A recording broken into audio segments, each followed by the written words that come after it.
बिस्मिल्लाहिर्रहमानिर्रहीम। आज हम फिज़िक्स भी स्टार्ट कर रहे हैं क्लास 10th की। इसकी कुछ रिव्यू क्वेश्चंस हैं। फर्स्ट क्वेश्चन है जी, what is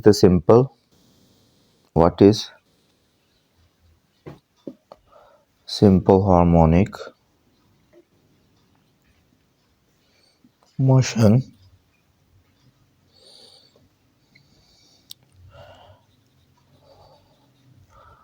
what are the necessary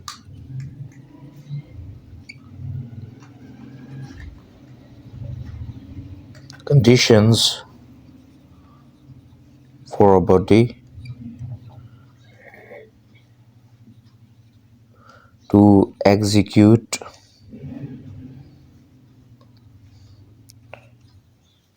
simple harmonic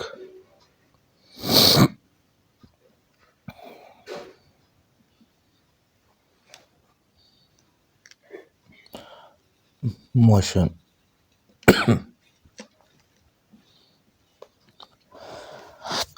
आपको आंसर मटीरियल भी साथ साथ ही बता देता हूँ जी कि SHM simple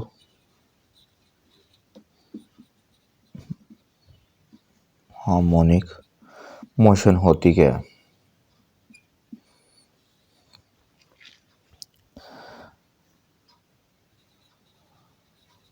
simple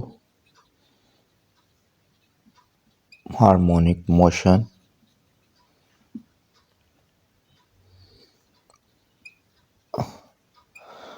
occurs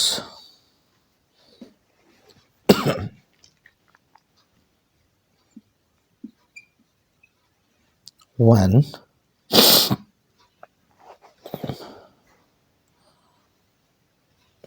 the net force, total जो फोर्स इनपुट आउटपुट जो भी होती है उसका जो मेन रिजल्ट होता है उसको नेट फोर्स कहते हैं, is proportional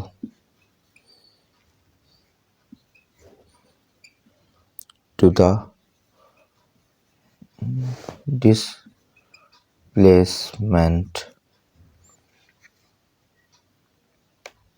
displacement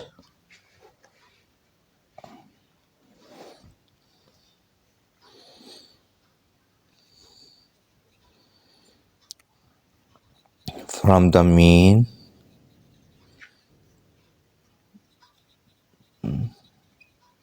position and is always directed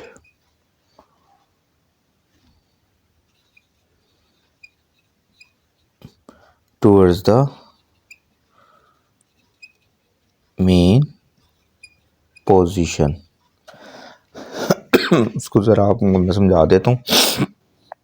first करें, ये एक टेबल पड़ा हुआ है, इसके ऊपर आपके पास ये स्प्रिंग है, स्प्रिंग पे एक मैस पड़ा हुआ है जो पोजीशन ओ पे है। जब आप इसको इस तरफ खींचेंगे, जो इस तरफ खींचेंगे ये किसी पोजीशन ए पे आ जाएगा। ये स्प्रिंग है ना, इसको आपने या तो अपनी तरफ खींचना है या प्रेस करना है। जब आप खींचेंगे, लेट्स सपोज ये ए तक आएगा, इसको आप छोड़ेंगे ना, ये लेट्स सपोज किसी बी पोजीशन पे आ जाए, यहाँ पे आ जाए, तो ये मेन पोजीशन इसकी ये है, ये मेन पोजीशन है इसकी। तो ये ए और बी के दरमियान में ये मूव करता रहेगा। ये तब तक मूव करता रहेगा जब तक ये जो रफ है ना कंडीशन इसकी, इसको अलो करती है। फ्रिक्शन की वजह से आहिस्ता आहिस्ता करके ये रुक जाएगा।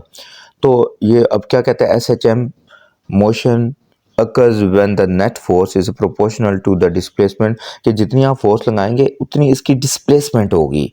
डिस्प्लेसमेंट क्या होती है, मीन पोजीशन से जो एक्सट्रीम पोजीशन पे जो डिस्टेंस होता है ना, इसको क्या कहते हैं, डिस्प्लेसमेंट कहते हैं। From the mean position and is always directed towards the mean position, कि आप इसको ए की तरफ लेके जाएंगे तो ओ की तरफ आएगा, जब ओ से बी की तरफ जाएगा ना प्रेस होगा तो बी से फिर दोबारा ओ की तरफ आएगा। ये कंप्लीट एक साइकिल कंप्लीट होगा इसका, यानी ओ से ए तक जाएगा, ए से ओ तक, ओ से बी तक, बी से ओ तक। तो ये कंप्लीट एक साइकिल होता है। तो यह राइट साइड पे जाएगा तब भी मीन पोजीशन पे जाएगा, लेफ्ट साइड पे जाएगा तब भी मीन पोजीशन पे जाएगा। तो एसएचएम में एक ऐसी मोशन है जो चीज़ों को वापस अपनी ओरिजिनल पोजीशन पे लेके जाती है। इसी तरह एक बॉल लें, बॉल के अंदर आप एक बॉल उसको मूव करें, यूं मूव करें, तो वो फिर भी बार बार एंड पे जाके सेंट्रल पॉइंट पे रुक जाएगा। वो भी एसएचएम मोशन होती है। अभी इसकी मैं आपको कंडीशंस बता देता हूँ।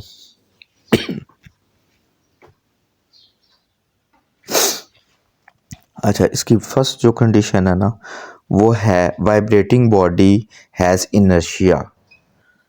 वाइब्रेटिंग होना चाहिए इधर, vibrating body has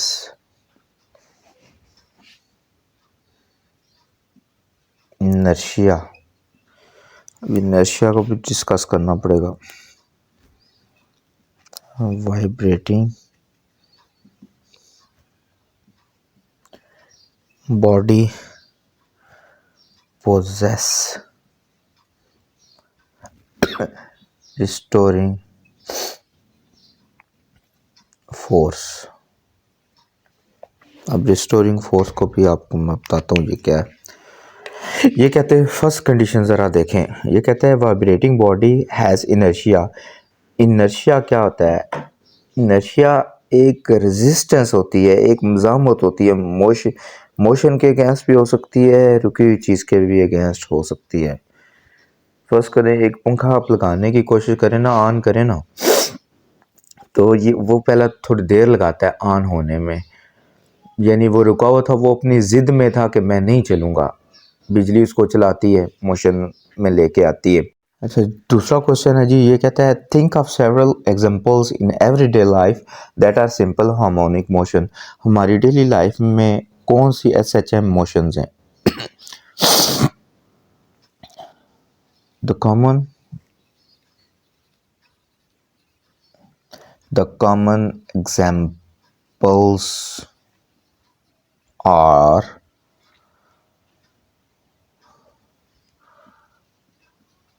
motion of ball in a ball, जैसे मैंने भी आपको बताया था, वो भी मैं तस्वीर बना के आपको ट्राई करके बताता हूँ ज़रा।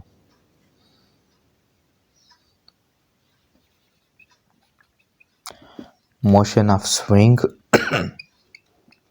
झूला नहीं होता जो, SWING swing.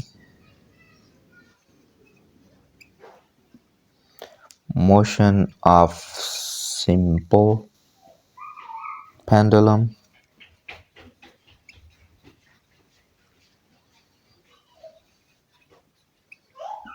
motion of mass attached to spring, etc.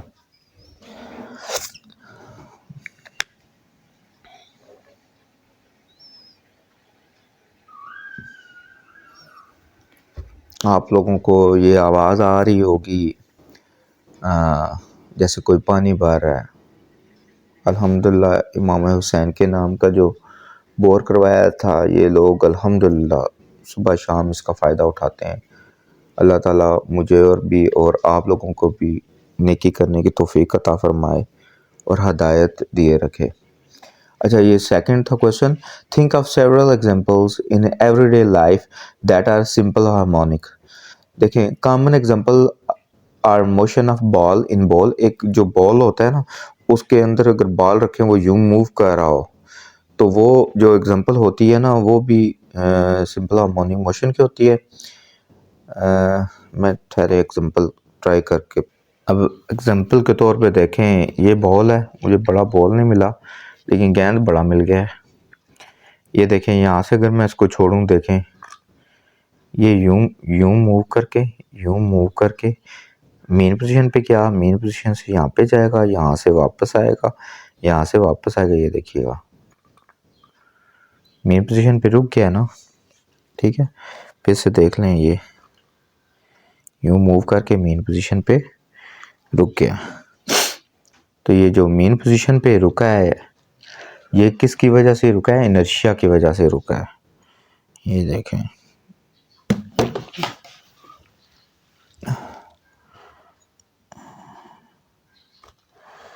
ठीक है ना, ये मेन पोजीशन पे यूं मूव करके रुक गया। अच्छा जी, तीसरा क्वेश्चन है हमारे पास 10.3 का। वो कहता है जी, what are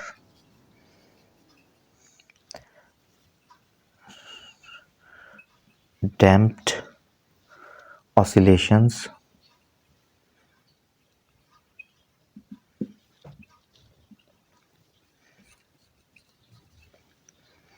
how damping progressively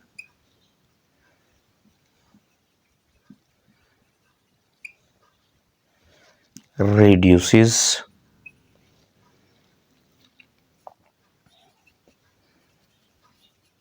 the amplitude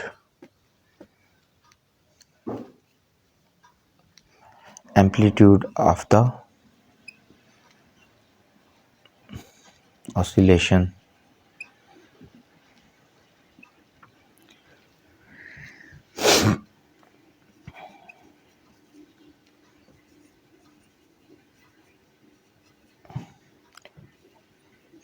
damps oscillations। इसकी डेफिनेशन पहले देखते हैं,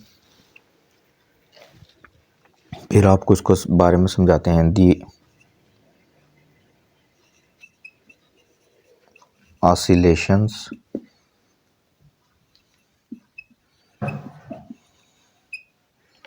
of system in the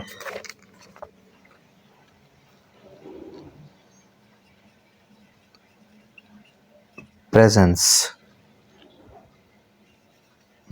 of some resistive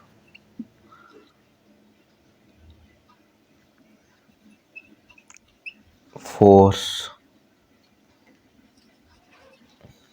are damped oscillations। इसमें क्या आ जाता है जी? Friction,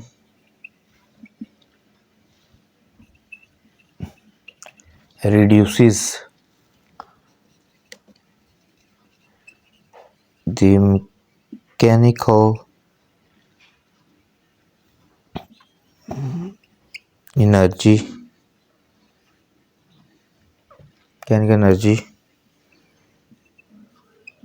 of system as time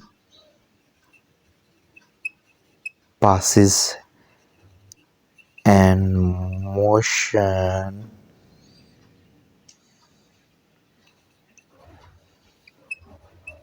damped as shown।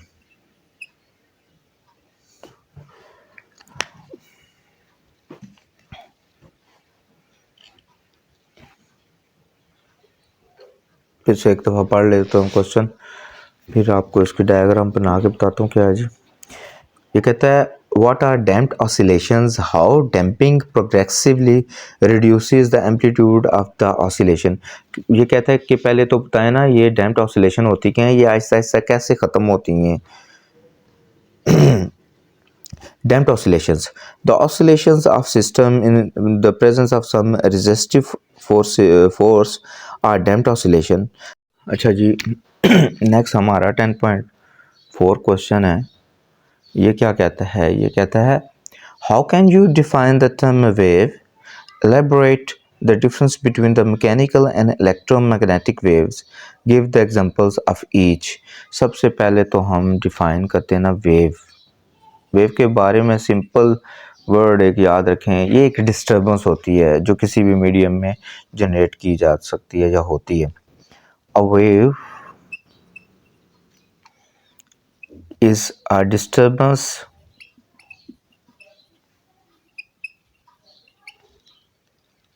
in a medium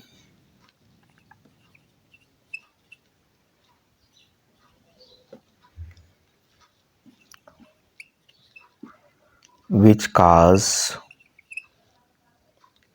the particles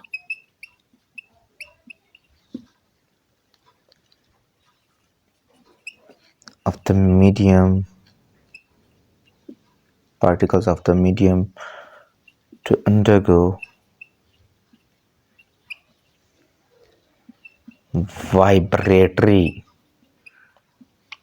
vibration start हो जाती है, वाइब्रेटरी मोशन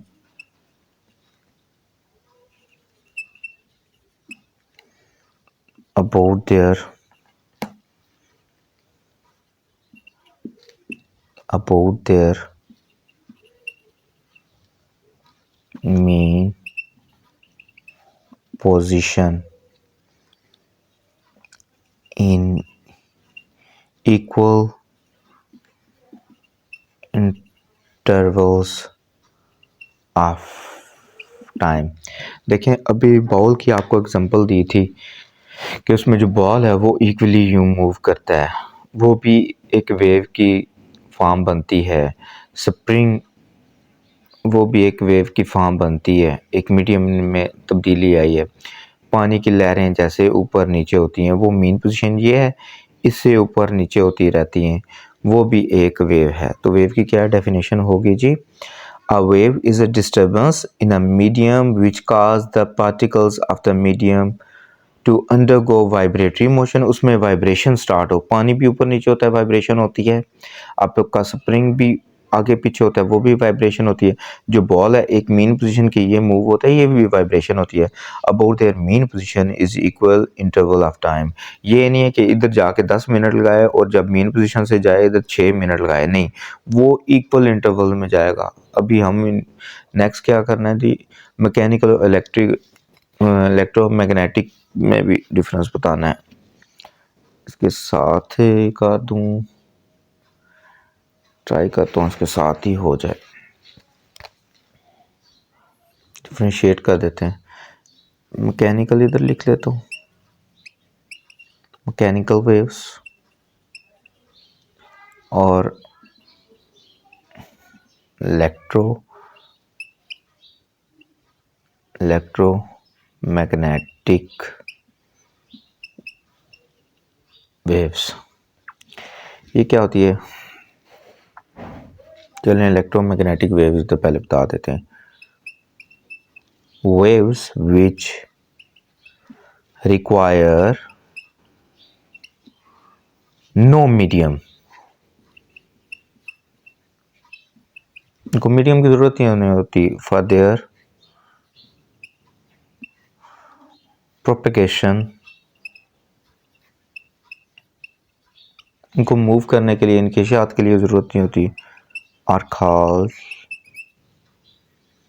इलेक्ट्रोमैग्नेटिक वेव्स। ये वीडियो नहीं आ रही, वो कर दूंगा।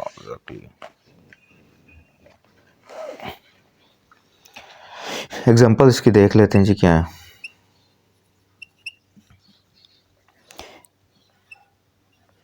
रेडियो वेव्स होगी जी, आपके जो एक्स रेज होती हैं, एक्सरे जो कराते हैं, एक्स रेज। दूसरा लाइट वेव्स, ये नहीं, इनके लिए आपको मीडियम की ज़रूरत नहीं है। रोशनी को, बल्ब को, टार्च को अगर हवा में मारे तब भी लाइट जाएगी, पानी के अंदर करें तब भी जाएगा, वो लाइट जाएगी। और अगर गैस कोई है तो उसके अंदर लाइट मारें तो तब भी वो लाइट ट्रैवल करेगी। यानी मीडियम कोई भी हो, अगर उसके अंदर कोई भी मीडियम ना हो, खला हो, फिर भी वो ये वाली वेव्स ट्रैवल करती हैं। इसी वजह से आपकी जो फ़ोन कॉल्स हैं ना, वो दूसरे सियारे पे भी जा सकती हैं। क्यों? उनको किसी मीडियम की ज़रूरत नहीं होती। अब मैकेनिकल वेव्स कौन सी होती हैं? Waves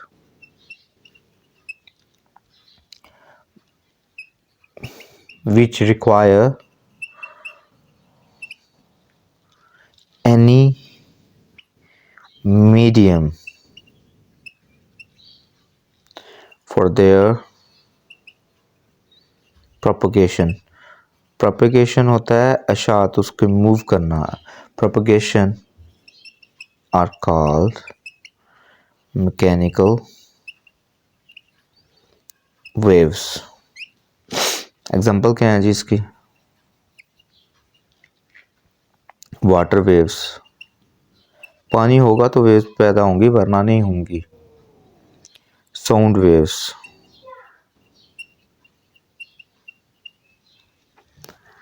etcetera. आप देखें पानी होगा तो पानी के अंदर वेव्स पैदा होंगी और आपकी आवाज़ खला में अगर जाके आप बोलेंगे तो कभी भी आपकी आवाज़ कोई भी सुन नहीं सकेगा. तो ऐसी चीज़ें, ऐसी वेव्स कि जिनको मीडियम की ज़रूरत होती है. जिनको क्या ज़रूरत होती है जी? मीडियम की ज़रूरत होती है. उनको हम क्या कहते हैं? Mechanical wave. और जिनको किसी भी मीडियम की ज़रूरत नहीं होती, वो कहीं भी ट्रैवल कर सकती हैं, उनको हम कहते हैं इलेक्ट्रोमैग्नेटिक वेव्स. ये फिफ्थ क्वेश्चन है जी. Distinguish between longitudinal and transfer waves with suitable examples.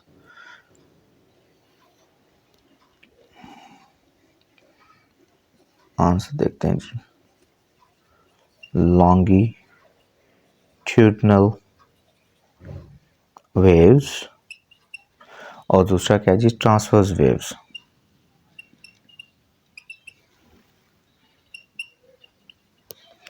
पहले मैं इस पे रोशनी डालता हूँ. लॉन्गिट्यूडनल वेव्स कौन सी होती हैं? इन longitudinal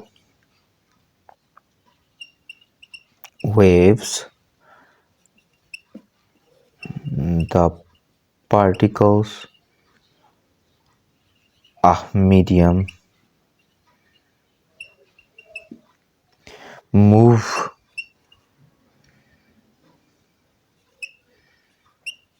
back and forth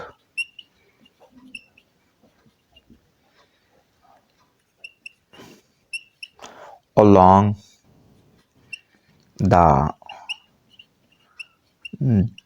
direction of propagation of waves. For example,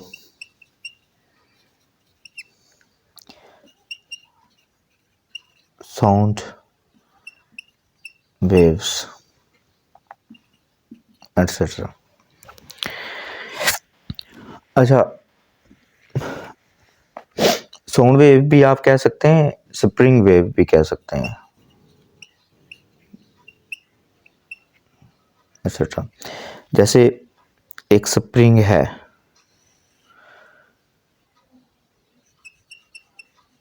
ये नॉर्मल पोजीशन ओ पे है, ये खींचते हैं ए तक और बी तक, ये डिप्रेस होता है. ये मोशन यहाँ से यहाँ तक जाती है.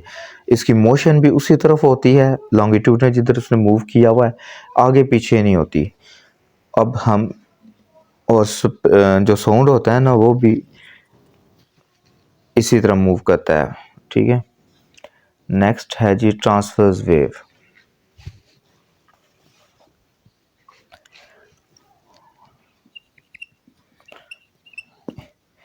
In these waves,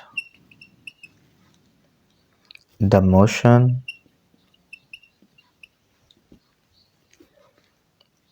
of particles of medium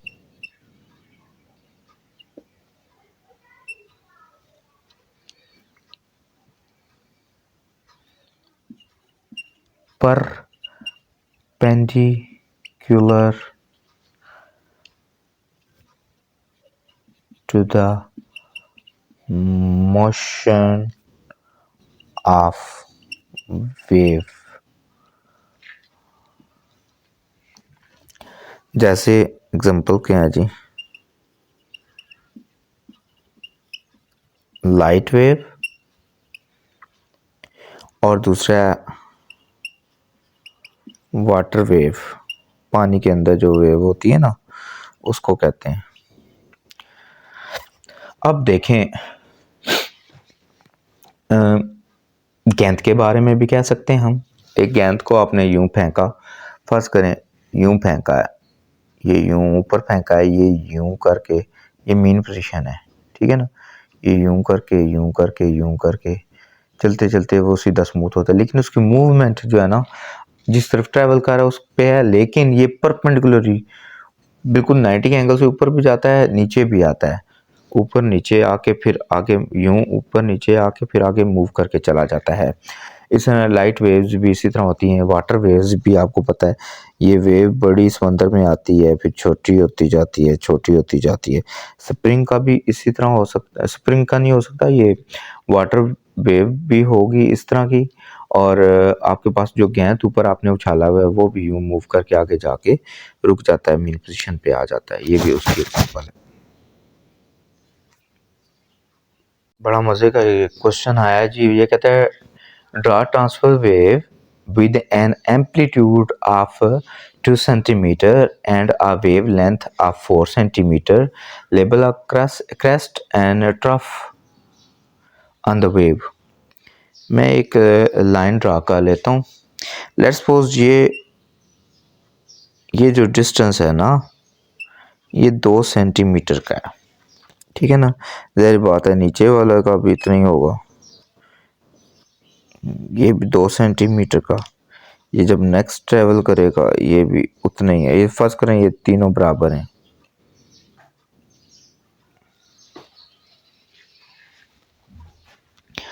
तो ये जो इसकी हाइट है ना मेन पोजीशन से, इसकी भी हाइट इसकी भी हाइट, ये सब के 2 सेंटीमीटर है। इसी को एम्पलीट्यूड कहते हैं। इसको क्या कहते हैं? एम्पलीट्यूड कहते हैं, ठीक है ना। ये भी एम्पलीट्यूड है, ये वाला भी एम्पलीट्यूड है, लेकिन और इसको कहते हैं क्रेस्ट। ये ऊपर वाला जो हिस्सा होता है ना इसको बोलते हैं क्रेस्ट, ये भी क्रेस्ट है। ये जो नीचे वाला है इसको बोलते हैं ट्रफ। क्या बोलते हैं? ट्रफ। अब इसकी मेन जो पोजीशन है ना हाइट क्रस्ट की, इनका जो डिस्टेंस है ना यहाँ से लेके यहाँ तक, यानी क्रस्ट का क्रस्ट तक का डिस्टेंस जो है ना इसको कहते हैं वेवलेंथ। क्या कहते हैं?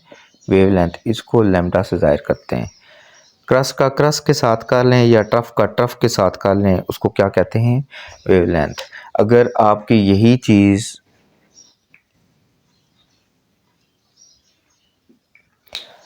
यहाँ से लेके यहाँ तक हो तो ये भी वेवलेंथ है, ठीक है। यानी ऊंचाई से ऊंचाई तक के फासले को भी वेवलेंथ कहते हैं। ये यहाँ से यहाँ तक के फासले को भी वेवलेंथ कहते हैं, ये यहाँ तक, ठीक है। तो क्रस्ट से क्रस्ट तक का फासला या ट्रफ से ट्रफ तक के फासले को हम क्या कहते हैं? वेवलेंथ।